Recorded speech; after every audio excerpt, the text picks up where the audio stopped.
Okay, that clip you just watched is from a YouTube video posted by CC Unit. The whole video lasts nearly 55 minutes, which shows two YouTubers set up an attempt to catch a man they say tried to meet up with a 13-year-old in Bakersfield.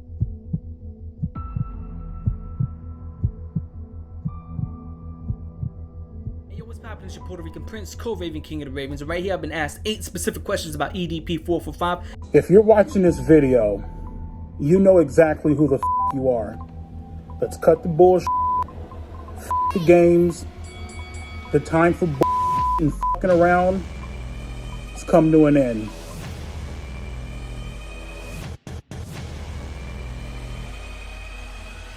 Are you really doing this? Yes.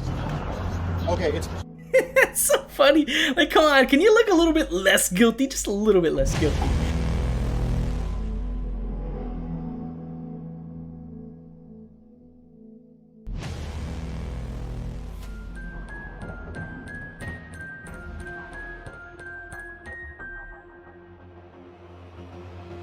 Me well. Watch me nay-nay. Watch me well. Watch me nay-nay. Now, Bob, hold on, the stanky leg, hold on. This is former YouTuber Bryant Moreland, aka EDP445.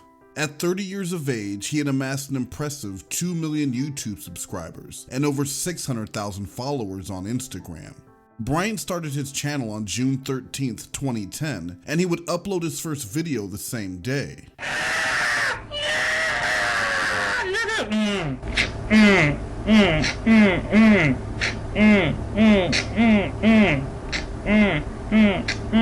Lay it to my ass, bad luck when I get 12 all up in there. While rapping was not his forte, he would find success 5 months later on November 16, 2010, when he dropped the first video about his beloved Philadelphia Eagles. Just like that, and at only 19 years old, a career was launched. This is 30-year-old Kyle Swanson. What's up, guys? He's a U.S. Army combat veteran and one of the founders of KTS Predator Hunters. Got another one today. And it's an interesting one. Kyle claims to have brought hundreds of offenders to justice, and while his YouTube presence isn't quite as large as EDP's, he has a loyal, fervent fan base eagerly awaiting each catch. Both of these men are 30. They both gained some level of fame on YouTube, but that is where the similarities end. Because while one has built a name for himself outing and shaming suspected child offenders, the other gained fame eating large portions of food, talking about football, and breaking overmatched Chipotle toilets. I bet y'all, I'm busting out a YouTube video, dog. And we better get the f out of here, dude. I just overflooded the toilet. That is until April 2021, when Moreland would achieve a level of nationwide notoriety he never expected, when he was captured on video showing up at the home of who he thought was a 13-year-old girl. No fist bump? I don't fist bump people like you, man, to be honest. So... Okay. Allegedly, to pursue a relationship that had blossomed on Instagram. Today, one of these men is going about business as usual, while the other is worried for his freedom, facing 2 Class 4 felonies as well as a Class C misdemeanor in connection with an online sting. One of these men was forced to hire a lawyer, pay a bond, and prepare for a court battle. And the other one, he just wanted dessert. Well, I was actually coming out here to pick up a cupcake and then go back home. In the booming world of online predator hunters, law enforcement is starting to take a stand against what they call vigilante justice. And the outcome of these 2 cases could send shockwaves throughout the communities they so passionately serve.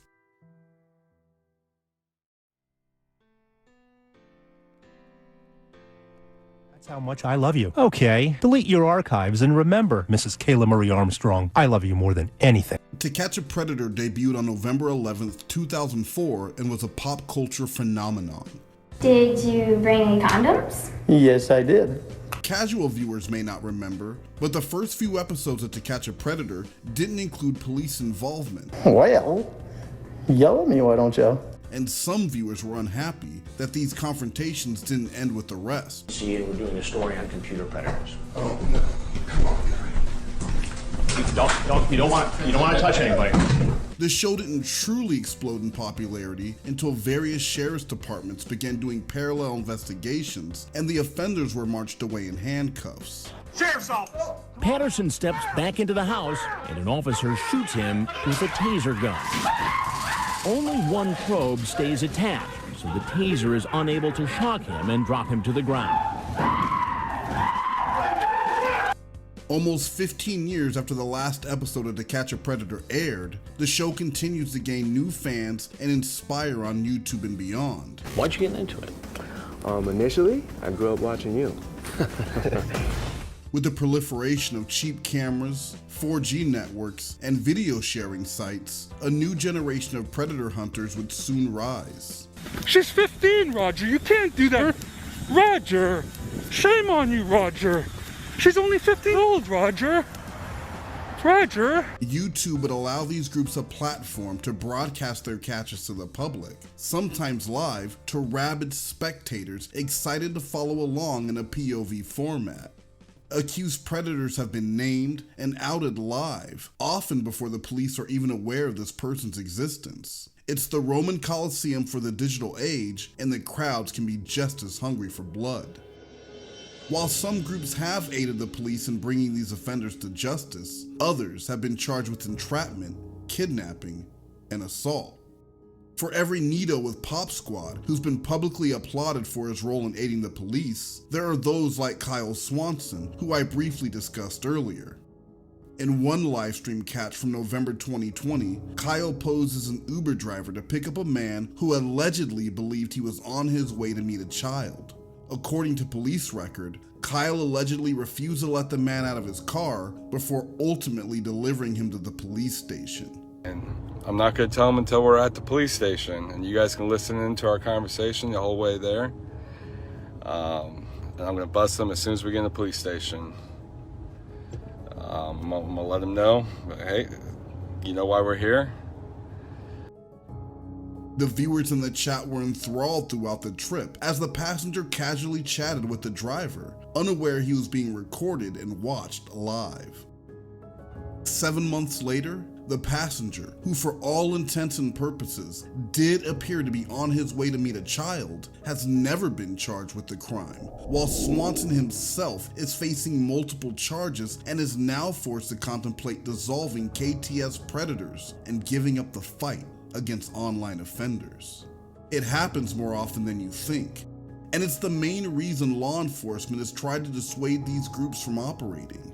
Despite a damning chat log, despite showing intent, and despite the best of intentions, a possible predator was allowed to walk free so he could potentially harm an actual child. Justin, are we right? You know what you were doing was wrong. You were dating two 12-year-old girls that you thought, and you sent pictures to them, and you were planning on taking the 12-year-old girl's virginity today. Were you not? Yes or no, Justin? If that sounds familiar, it's because almost the exact same scenario would occur in April 2021 with the handling of the EDP sting. You said you want to punish her, you sent graphic photos, you asked for graphic photos, and here you are, walking to the apartment. But before we go there, let's travel back to the summer of 2020 when the first warning signs started to appear. In July 2020, whispers began to spread about allegations of inappropriate behavior between Bryant Moreland and teenage fans. In response, EDP released a video clearing up rumors that he had been voice chatting with underage minors. They decided to screenshot the shit and fucking record it and all this extra fucking bullshit and fucking look at him being a pedophile. His fan base thought nothing of it, accepting his explanation and chalking it all up to his dark humor. Do you honestly think that I would sit back and throw away my life for some fucking punk ass that barely even has fucking hair on her motherfucking pussy? for a fucking bitch that probably can't even count up to 100, my the fuck out of here, man. Fuck that dude. Like, come on, for real? For real. One of the first YouTubers to take the allegations seriously was Cold Raven. Hey, yo, what's poppin'? It's your Puerto Rican prince, Cold Raven King, motherfucking Raven, straight out of New York. A brash, football-loving YouTuber who at the time had just a few thousand subscribers. You don't even care if they're minors. I mean, we've seen the DMs. You confirm the ages in the DMs and still compliment calling them babes and beautiful and all that sexy and what is wrong with you?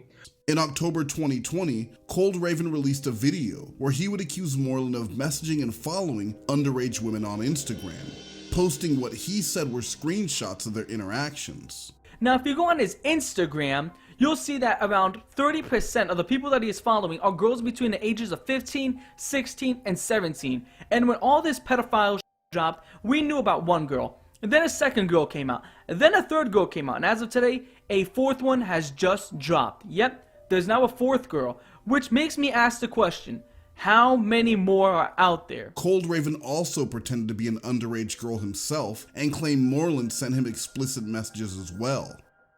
This was a risky move for Cold Raven and he knew it. He was making these allegations against a much larger channel. EDP fans wasted no time in harassing him and accusing him of embellishing a story for recognition, attention, and clout.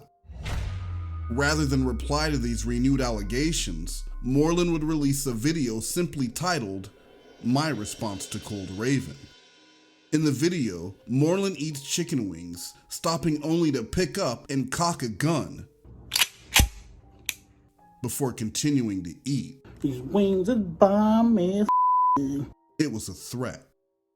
Cold Raven didn't let up, putting more and more pressure on Moreland, all the while doing his best to ignore the mob of EDP fans desperate to defend him. EDP445 had just been caught texting a fifth, not one, not two, not three, not four, but five, a fifth underage girl right here. He called her cute in her comments. Cold Raven wasn't alone. Fellow YouTuber Master at Work, who had his own following in the NFL commentary community, would also join in to expose Bryant. Master at Work and EDP had been personally feuding for years, at one point even planning to meet for a one-on-one confrontation. In the months after EDP was exposed, Master at Work became the go-to source for updates and exclusive EDP news. But in October 2020, he was just another voice yelling against the wind. Instead of focusing on what my channel was made for, which is NFL football content, and making people laugh, now I'm stuck being a predator poacher online for one of the most hated people within the sports community. Time went on, and the once gathering murmurs about EDP445 became dull whispers, and it looked like he would get the last laugh, until he met the decoy. And before we get into the messages, there was sexual content involved, yes or no? Right. And you sent correct. Okay, all right. And again, I have it right here. I know the answer, but I just need you to tell me the answer. How old is she? 13. 13, okay. And before we get... The conversation started on Instagram. Oh, I literally just woke up and I'm taking a shit right now. Using a fake account posing as a 13-year-old, the decoy messaged Moreland on his verified account in February of 2021. Before long, Bryant and the supposed-to-be 13-year-old would engage in a sexually charged conversation. When you say specifically, I've always fantasized about someone younger with a big age gap. You did say that, correct? Yes or no? Correct. That you fantasize about someone younger. Correct. What is that fantasy? Because it's not just loneliness. You know what it is, man. We honestly, we really don't. Yeah, go ahead. That included images too disturbing to share. Yo, what up, motherfucker? The chat log ended with the two agreeing to meet, leading to this now infamous confrontation.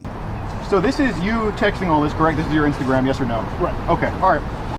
Moreland admitted to talking to 6 underage females and fantasizing about minors. Screenshots that you've always wanted to be with someone younger. Like you fantasize about being with someone younger, right. And you're scared of being a sting operation or cops. Right. Like he would admit to a lot of things that day. Now, as far as the whole fantasy goes, you know what I mean? Let's be real, okay? You know what I mean? Like that's the part where I'm not picking up on. I genuinely don't know what you mean. you've been exposed for this before. Correct. And you called them. So you did admit you fantasize about 13-year-olds, yes or no? Right. Okay. Do you also fantasize about being submissive to 13-year-olds a little bit, yes or no? Right. Only to backtrack and refute them later. My mom did not raise a fucking okay? She did not raise a creep or where I know what the screenshots say, okay? I'm aware of that. I'm looking right at them, okay? There was no police action taken that day or even in the weeks after. Instead, Moreland drove home, undoubtedly contemplating his future, with the loss of his one source of income weighing heavy on his mind. His fans would be far less inclined to give him another pass, and Moreland knew it was just a matter of time until his confrontation was the topic of the day across YouTube. EDP445, I've got no idea, like I didn't even know what this was. So YouTuber EDP445. The rise and fall of EDP445. He's been embroiled in some controversy, and this isn't the first time. Get ready to back the prison bus up. Pick this dude up. EDP would private the videos on his channel after the confrontation, and the video of the sting operation would reach almost 2 million views in a matter of days. Many of the people associated with Moreland denounced and cut ties with him. Alex Rosen too would come under fire, as troubling videos using racist and other disturbing language were unearthed from years earlier. The public conversation quickly changed from discussion about EDP to discussion about the character of the person involved in the capture. On April 27th, 2021, both EDP and Alex Rosen would have their channels banned from YouTube. The Hunter and the Hunted both expelled from one of the world's most popular platforms with the push of a button at Google headquarters. This could have been the end of it. A double knockout blow where both combatants are down, even if Moreland was the clear loser. Only, it didn't stop there. So, just want to let you guys know, man, EDP445.com is coming soon. Been about like a week, maybe 2 weeks from now. I'm gonna have a fucking website up and fucking popping and shit, you know. As Moreland put it, leaving YouTube wasn't the end. This was just the beginning. Letting us feel it and straight whipping our out and pissing all over because you feel me. On May 2nd, 2021, just 5 days after his channel had been terminated by YouTube, EDP triumphantly announced a comeback. This would be achieved in the form of a website he would presumably operate and control. So with that being said, man, EDP445.com, it's coming soon. Website is gonna be crack-a-lacking. A few days later, on May 6th, Moreland would double down on his denials about the decoy with a new video, this time going after Cold Raven. That punk-ass motherfucker Cold Raven? Yeah, I see your little bitch-ass nigga over there on Cold Raven. You just go ahead and give it the up, my nigga. It's a fucking rap. Master at work. You and that punk-ass motherfucking rat-faced, snagger-tooth-ass, bitch-ass, buster motherfucker Tyson. You know what I mean? You a snake-ass piece of shit. Bum-ass punk motherfucking loser, and you ain't about shit. Anyone who had a smaller channel than him. Those little punk-ass, what? 5, 6,000, 7,000 subscribers and shit? That's your motherfucking lifeblood. You feel me? I could sit back and take a shit. I could take a fucking piss, my and piss out 5,000 subscribers. Give it the up, bro. And of course, Ghost. You in that punk ass motherfucking mask wearing dweeb dork short pipsqueak ass motherfucker, the CC unit. Motherfucker over here looking like a goddamn short ass fucking elf looking nun ass motherfucking shit with that big ass dashiki mask and shit on. And Alex Rosen. Chet Goldstein. Or should I call you Alex Rosen? Fuck these N-words and all that. Your credibility is bro. Another expletive-laden video would follow days later. This time, Moreland threatened to file a restraining order against Master at Work for what he claimed was harassment. This has to stop. You left me no other choice.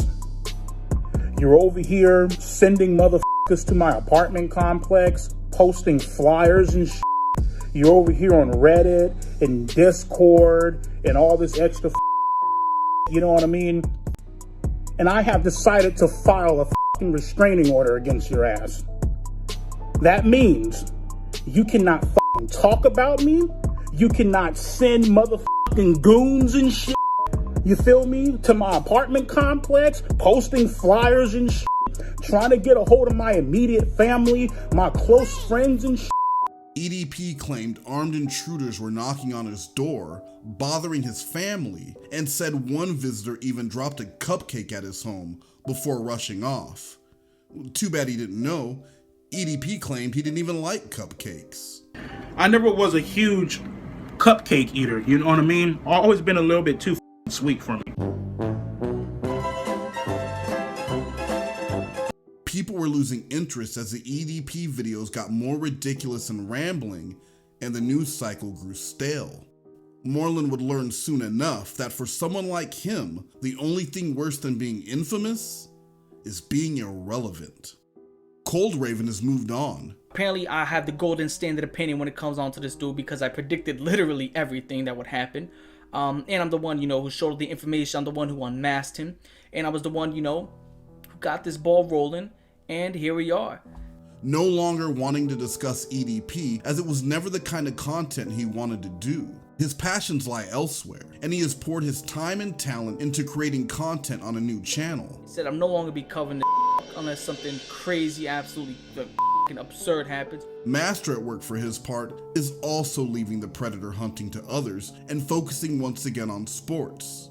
My message to anybody trying to use their YouTube fame to try to entice minors, don't do it, because the bigger you get, the more of a target you're going to paint on your back for people that's going to want to take you down. He kept the public up to date with leaked text messages, shared receipts, and personal interviews. Like this one, with a Bakersfield community member posting flyers around the city to warn citizens about EDP. He doesn't care, he's not gonna get help. So you know what, EDP, this is my town.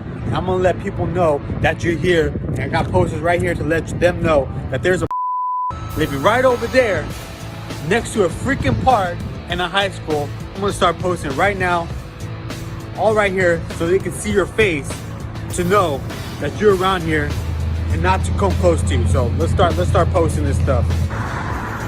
Master at Work's beef with EDP was largely personal, as it has drug on for almost a decade. But other than the occasional update, his work is complete. Which is part of the reason I stopped covering the story, because I had a personal issue with EDP going on for the past 8 years, when we were supposed to meet up at an Eagles-Patriots game and he wanted to fight me. If he had one thing to say to EDP now, what message would it be? This is karma for the past decade of being a misogynistic, racist, clout-chasing, egotistical predator.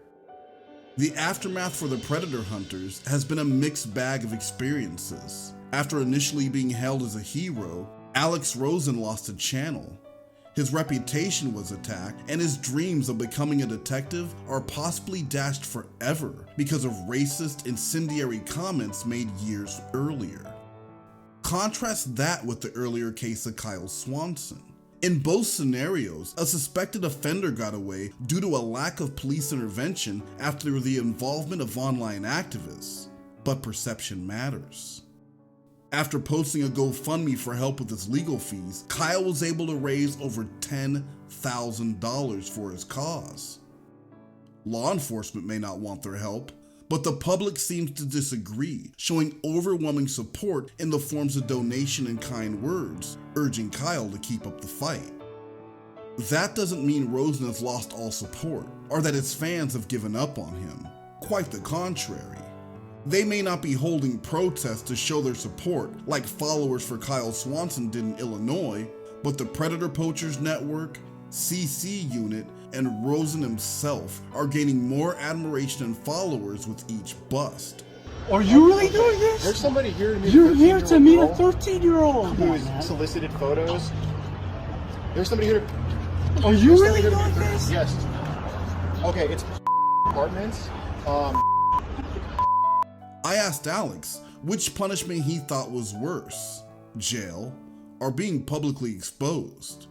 In his words, it's the same. A wake-up call will either make you stop or it won't.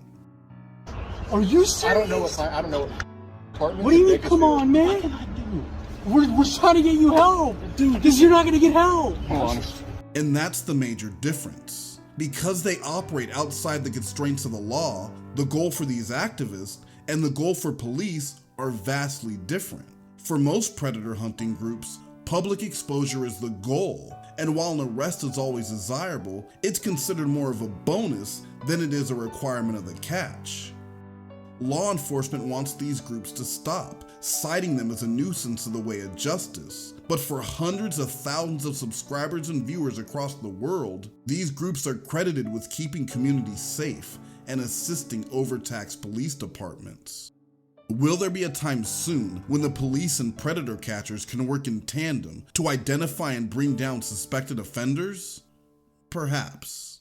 But until that day comes, the uneasy existence between the hunters and the hunted will continue to balance on the razor-sharp edge between trial by jury and trial by internet. Let this be known, I am not a... Ultimately, it's up for you to decide which is the stronger deterrent. EDP marches on. His videos are just as loud, just as explicit, and just as ridiculous as before. The website will be launching later this week where we will whip our dicks out and piss down motherfuckers' throats, my you feel me? 5 weeks earlier. I don't even know what to say, man.